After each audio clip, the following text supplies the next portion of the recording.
Bonjour Françoise Robin. Bonjour Sarah. Merci de venir nous voir. Alors vous serez présente dimanche à la Châtre, on va y revenir pour présenter un film tibétain, on peut dire ça comme ça.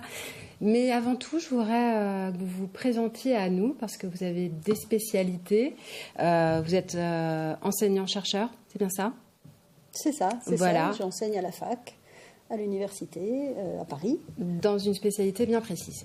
Oui, qui est la tibétologie, disons les études tibétaines. Donc, je forme des étudiants de la licence au doctorat, donc en études supérieures, dans une spécialité qui est les études tibétaines.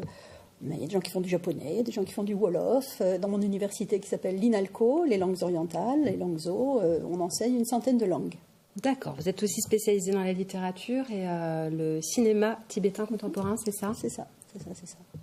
Très bien. Et puis également dans l'émergence du féminisme au Tibet. Oui, c'est un phénomène assez récent, oui, absolument. Très bien. Le Tibet, c'est une passion qui vous anime depuis très longtemps ou c'est venu comme ça ? Alors, très longtemps, je ne sais pas ce que vous voulez dire par très longtemps, mais disons que non, c'est plutôt des tours d'un voyage au Népal que j'ai été amenée à faire un trek dans l'Himalaya. Et donc, en me renseignant, j'ai compris que j'étais dans le monde déjà tibétain, en fait, même si c'était le Népal sur le plan de la géopolitique. J'étais dans les contreforts, disons, de l'Himalaya, et c'était un paysage tibétain comme on en voit dans le film, par exemple, avec les montagnes. Les gens étaient bouddhistes, ils parlaient une langue tibétaine, donc j'ai eu une sorte de choc. Et quand je suis rentrée en France, j'ai décidé que je ferais du tibétain, là où j'enseigne maintenant, en fait. Très bien. Et en 2002, vous faites la rencontre d'un réalisateur, c'est ça ? Oui. Alors, donc j'ai commencé mes études de tibétain vers le milieu des années 90, donc ça fait longtemps. Et puis, je suis allée au Tibet assez vite. Et là, je travaillais pour ma thèse sur la littérature contemporaine, parce qu'on connaît le Tibet par le bouddhisme ou par les voyages, la montagne. Mais moi, ce qui m'intéressait, c'était la production littéraire qui avait lieu au Tibet. Et je me demandais comment c'était possible. La littérature, c'est la liberté, c'est la création dans un pays, d'ailleurs, qui n'a pas de statut de pays, donc dans un lieu occupé par la Chine. Comment est-ce qu'on pouvait, où tout est contrôlé, même les maisons d'édition sont nationales, etc. Comment est-ce qu'on pouvait arriver à faire émerger une littérature qui soit sincère chez les écrivains ? Et donc, c'est pour ça que j'ai été amenée à rencontrer des écrivains. Et parmi ces écrivains, il y avait celui qui allait devenir le réalisateur dont on va parler aujourd'hui. Tout à fait. Donc, le réalisateur en question, j'espère que je n'ai pas écorché son nom, Pema Tsenden. Oui. Qui a réalisé donc Le Léopard des Neiges. Mais avant, il a fait d'autres films. Vous l'accompagnez comme ça sur des moments de communication, de présentation de films ? Alors, d'abord, première chose, il est décédé l'an dernier, malheureusement. Il avait 53 ans. Donc, je l'ai accompagné, effectivement. J'ai eu la chance d'être avec lui en France, mais aussi à New York. Voilà, j'ai eu à Venise, parce que ces films, en fait, c'est vrai que c'est un cinéma qui est peu connu, mais il est peu connu parce qu'il y a peu de films, mais les films sont reconnus comme étant de qualité par les spécialistes du cinéma, notamment du cinéma asiatique. Alors donc il est beaucoup plus connu en Asie, mais il est aussi, ces films ont été sélectionnés pour être montrés à Venise. Donc tous les ans, il y a 3 grands festivals en Europe, enfin dans le monde, Cannes, Berlin, Venise. Ouais. Ok. Donc lui, presque tous ces films ont été montrés à Venise à partir du 5e. Et donc c'est la preuve quand même que c'était quand même un cinéma exigeant, ou en tout cas différent et de qualité. Absolument. C'est vrai qu'on peut se poser la question, ça, on ne connaît pas trop le cinéma tibétain. C'est à cause des conditions politiques, j'imagine, surtout. Alors, il y a plusieurs facteurs. Le fait effectivement que la liberté de création est très bridée. Alors en littérature, la littérature, c'est plus simple. Vous avez un crayon, un papier, vous écrivez. Bon, ensuite, il faut se faire publier. Mais réaliser un film, c'est quand même techniquement, financièrement aussi, extrêmement plus difficile. Et donc, les Tibétains n'étaient pas équipés, que ce soit du côté de leur formation ou financièrement, pour faire aboutir des projets de films, même si ça faisait longtemps qu'ils en avaient envie. Et lui, c'est un peu le miracle, parce que il vient d'une famille, sa mère est illettrée, il a des frères et sœurs, il est le seul à être allé à l'école. Il vient d'un milieu très très humble, et il a eu ce rêve en fait depuis longtemps de représenter les Tibétains. Alors d'abord il s'est dit qu'il allait le faire en littérature, et puis il a vu que la littérature mis à part quelques personnes qui pouvaient lire ces textes et les traduire, elles n'avaient pas un impact terrible. Alors qu'en fait, le cinéma, s'il arrive à percer au-delà des frontières, là, il peut modeler ou moduler, modifier, créer aussi des images autour du Tibet.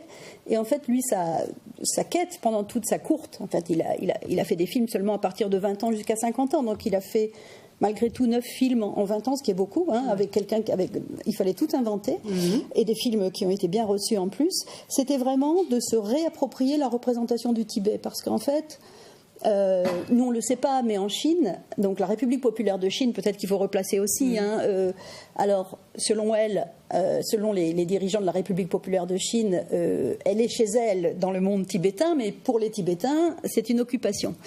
Et donc, la Chine a beaucoup représenté à l'écran les Tibétains, mais toujours avec un regard chinois. Et le regard chinois sur les Tibétains, c'est condescendant, assez raciste. En général, c'était même pas des Tibétains qui jouaient les Tibétains dans les films.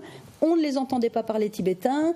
Les maquilleurs, les costumières, tout le monde était chinois. Donc en fait, c'était un Tibet de pacotille, qui était souvent en plus au service politique d'un discours commandité par le pouvoir central, qui a un discours le même depuis 70 ans, qui est nous avons libéré le Tibet du féodalisme, nous avons fait advenir le Tibet à la modernité, etc., etc.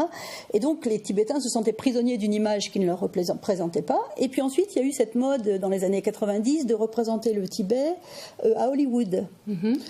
Donc il y a eu 7 ans au Tibet, il y a eu Kundun, voilà. Et bien là aussi, alors les intentions étaient non pas de condamner un Tibet qui avait besoin d'aide, mais au contraire de pleurer sur un Tibet qui avait disparu. Mais de la même manière, c'était pas tourné au Tibet, ils n'avaient pas le droit de tourner au Tibet, c'était dirigé par des Occidentaux, et les Tibétains étaient à nouveau dépossédés. Et donc c'est pour ça qu'il a vraiment tout fait pour mettre sur pied, il faut imaginer, c'est comme créer une industrie en quelque sorte. Donc c'est pour ça que pour l'instant, hélas, il a disparu trop tôt, mais pour l'instant, on a eu une vingtaine de films quand même, tibétains, de bonne teneur. Très bien. Tout de suite, il a posé des exigences de qualité. Ouais. Très bien, la machine est lancée. On va regarder la bande-annonce du film Le Léopard des Neiges. 我那个喇嘛同学啊，是他打电话跟我说的，哎，我一听是个好题材，太壮观了吧！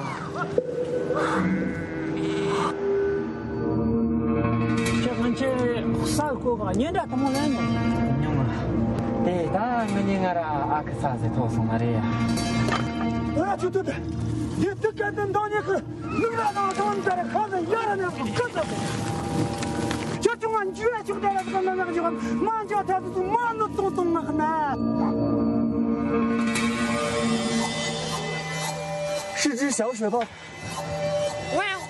对啊，说起来的，好，等我滚地滚的那个得到成真。啥东土上那球？我就雪豹是国家一级保护动物，这都听得懂吗？听得懂，那就好。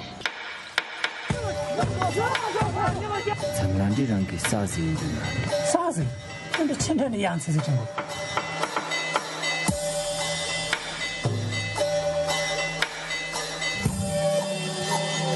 刚拍到了吗？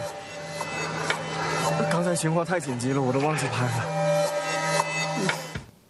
Donc Françoise avait fait sous-titre du film, des décors magnifiques, ça représente bien le Tibet. Rapidement, donnez-nous envie d'aller voir le film dimanche. Le film, d'abord, ça vous fait découvrir un nouveau monde. Ça n'a rien à voir avec le film de Tesson, La Panthère des Neiges. Déjà, je dissipe toutes les ambiguïtés. C'est un film de fiction sur les affrontements entre différentes perceptions que peuvent avoir soit les éleveurs tibétains, soit les policiers chinois, soit un moine tibétain aussi, de ce qu'est le monde sauvage et son interaction avec le monde domestique. Donc, comment... C'est ce qu'on connaît en France avec les ours, avec les lynx, etc., les loups. Donc au Tibet, c'est les léopards des neiges et se joue beaucoup d'enjeux, tradition, modernité, pouvoir, survie aussi dans des conditions complexes et aussi bouddhisme. Donc voilà, je vous invite à le voir, ça vous ferait rentrer dans un monde, je pense, dont vous n'avez pas idée. Magnifique, ce sera dimanche au cinéma Le Luxe de la Châtre à partir de 17h. On vous remercie infiniment d'être passé par nos studios. Merci. C'est la fin de cette édition. Merci de votre fidélité. À suivre dans vos programmes Lise et Berry à 19h15. Olivier Stroh propose un numéro consacré au conte humain. Puis à 20h50, rendez-vous avec votre magazine Destination. Spécial Festival Archipel. Je vous souhaite de passer un excellent week-end.